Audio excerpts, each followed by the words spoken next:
Hey, doing the weekly review is the most important thing you can do to set yourself up for success. It ensures that nothing is slipping through the cracks, that you realign yourself with the overarching strategy and your objectives, and you prepare yourself so that you know everything you need to know for the upcoming week. Nevertheless, if you do one of these following 5 mistakes I'm talking about today, you are simply not getting the most out of your weekly review. And tip, it has nothing to do with the tool you are using. So this is what this week's episode is all about: weekly review mistakes. If you're new to the channel, my name is Sebastian. I work as a Chief Operating Officer for an international agency network. You can find out more about this on my LinkedIn profile if you want.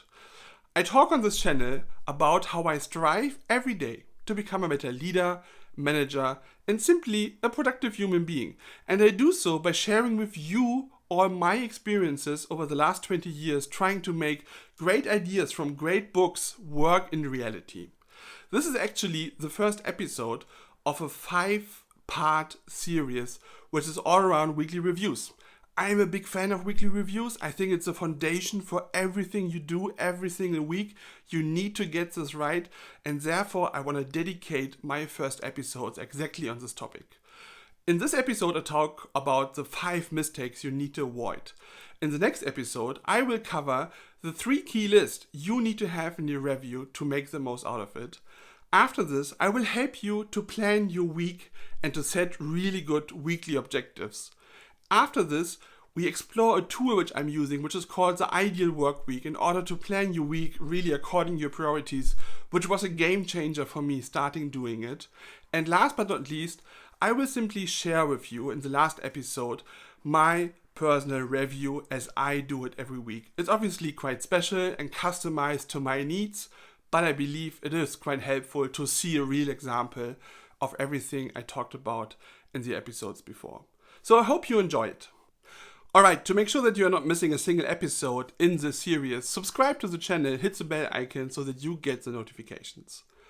So let's start with the literature in this space.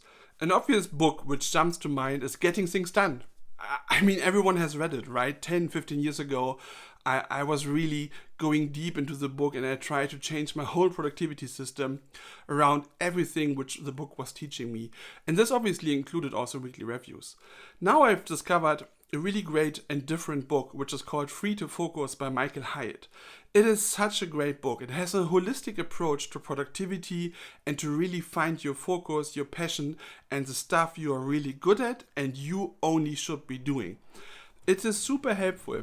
Back in the days when we had a real office, not hanging around in home offices, meeting real people, actually always had 10 books in my office lying around, so I could gift it to employees when I thought, oh, this might be so helpful for their point in time in their career right now. And part of the books is, again, how you do a proper review. And let me start with a quote by Michael Hyatt. This process is an opportunity to get your heads up above the chaos and line up your tasks and action items so they best fit your schedule and responsibilities. And this is such an important quote, right? It is around getting outside of the chaos, about taking time for yourself and recalibrating and refocusing around everything which is happening around you.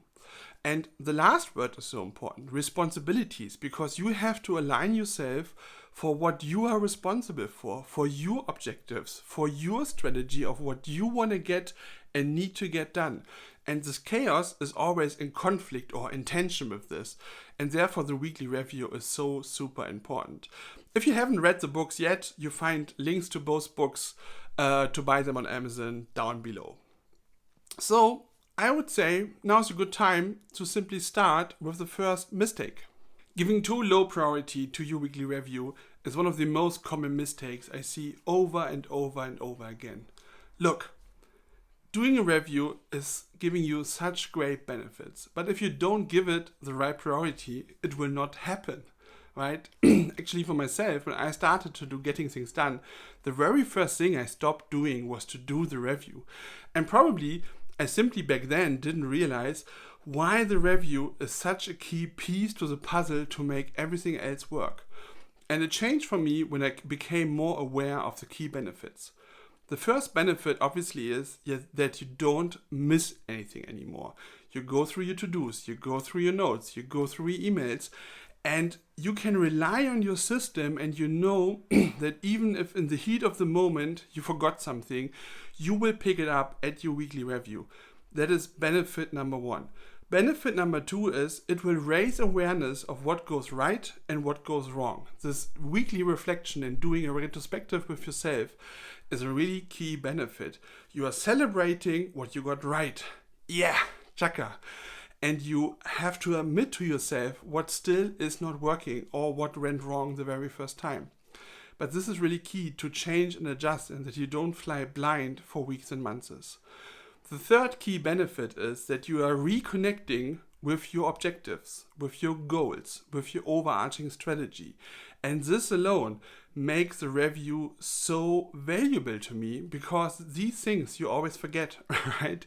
You invest time into crafting, for example, your OKRs, you have the strategy at the end, at the beginning of the year, and you know what you want to do differently this year. But if you don't connect with this every single week, you're not going to make it. The fourth benefit is that it allows you to really plan your week according to your priorities. And this gives you much more control over what you are really doing and what you are not doing. You are not just swimming down the river and all these forces of water are basically playing around with you and doing whatever they want with you, but you are in charge. It gives you much more control to do the review and to really be the one who is deciding, this is actually what I'm going to do next week.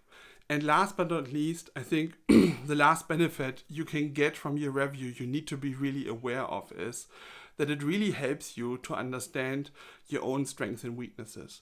This is really, it's documenting in a really hard way of what you're achieving and what you're not achieving. It's obviously key that you are honest with yourself and that you are honestly documenting what is really happening and you are not sugarcoating and lying to yourself. But this is really key, and it helps you. You understand your strengths and weaknesses much better yourself by documenting every single week what is happening. And therefore, you need to give it the right priority. Connected to this is directly mistake number 2. Not having your review scheduled.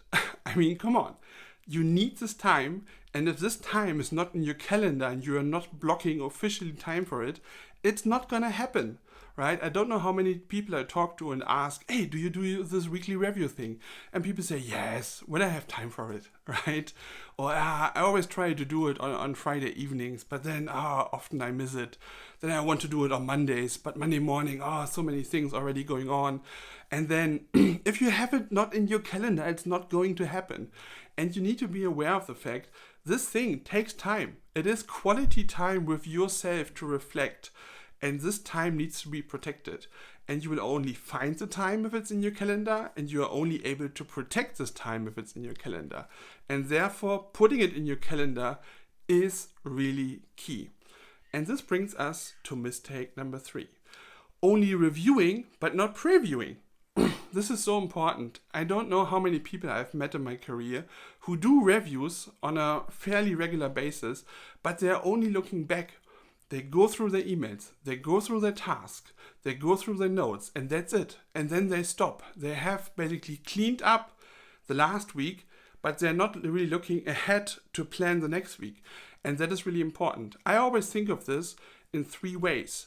I have the 1 week which is behind me, and this has to be reviewed to pick up everything which I missed.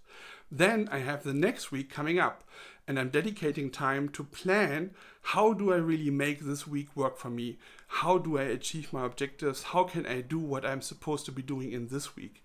And then, in addition to this, I'm always going 1 week further and review roughly what is happening 2 weeks down the line. So I know that maybe I have to incorporate some time this week, or the upcoming week basically, to be prepared for what is coming next.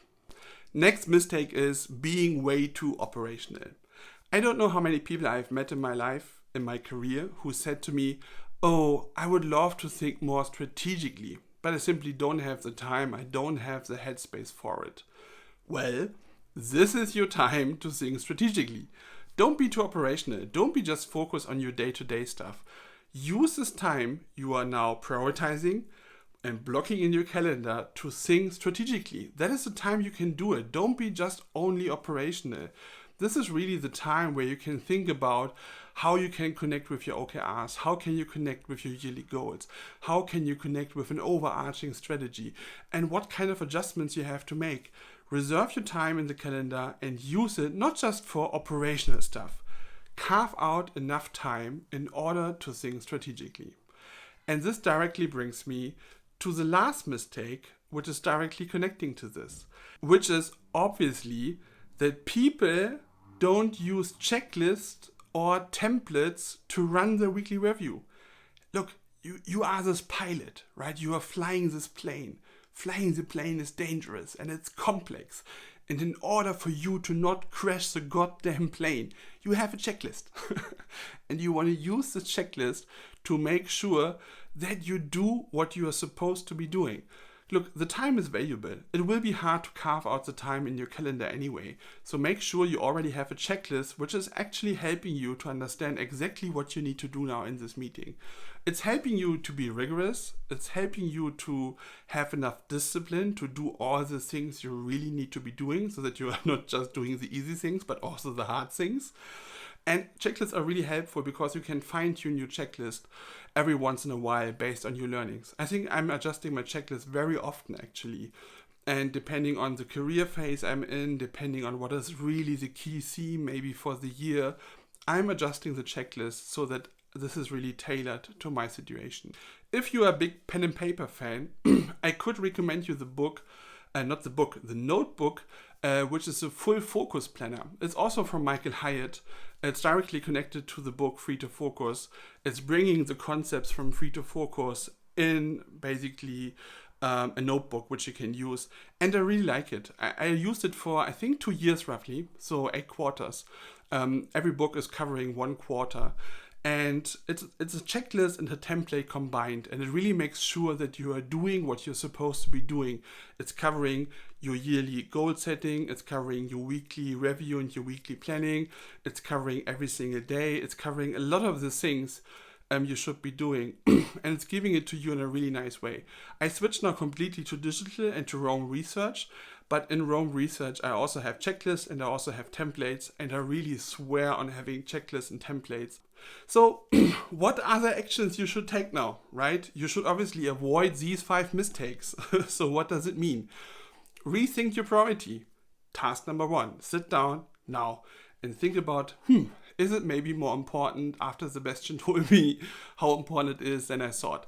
Second thing is, open your calendar, find a slot. I mean, good days are Fridays, Mondays. Obviously, you can also do it over the weekend if you are up to doing stuff on the weekend to prepare your week.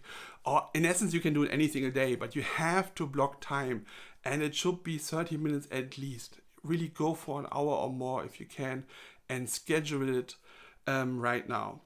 The third thing you really need to do is you need to start not just looking backwards, but also looking forwards. Make sure that this is now really happening in the future. Task number 4 is think about, where is really my strategy? Where are my objectives? Is this somehow documented? And if it's not, do it. Write it down. Even if you don't have official objectives, simply write down what you assume your objectives are if you are one of these many people who run around their career and obviously don't have good aligned goals or objectives. So do it, write it down, even if these are just assumptions. And then last but not least, obvious thing, do your checklist, right? Create a checklist right now and start small, and you can change the checklist in essence every week, and you can evolve it from here. So I hope you are getting now the value of the weekly review and why you really need to avoid these mistakes. Let me show you one more quote from the Free to Focus book from Michael Hyatt. He says, the result of a successful week is knowing you did everything you could to keep control of your week, make progress on your big goals and projects, and make your colleagues, clients, family, and yourself happy with the results. And I think that is really one of the key things probably, which I'm also realizing after all those years, that doing these reviews in the right way, with enough time, enough priority, enough rigor, is really making even myself much more happy, because I have every week this feeling that nothing is really getting completely out of control. And even if I'm losing control on a couple of things, I can trust I will get control back right the next week, the next Monday, when I do my weekly review. So I hope you liked this week's episode. As I said earlier, it's only the first episode of 5 all-around weekly reviews. To make sure that you're not missing an episode, please subscribe to the channel, hit the bell icon, give me a thumbs up if you like the content, and please use the comments to give me feedback, to let me know what you think. Maybe share a little bit your own checklist or how you do your review and what you do differently from what I have been just talking about. So thanks a lot. I hope I see you next week again.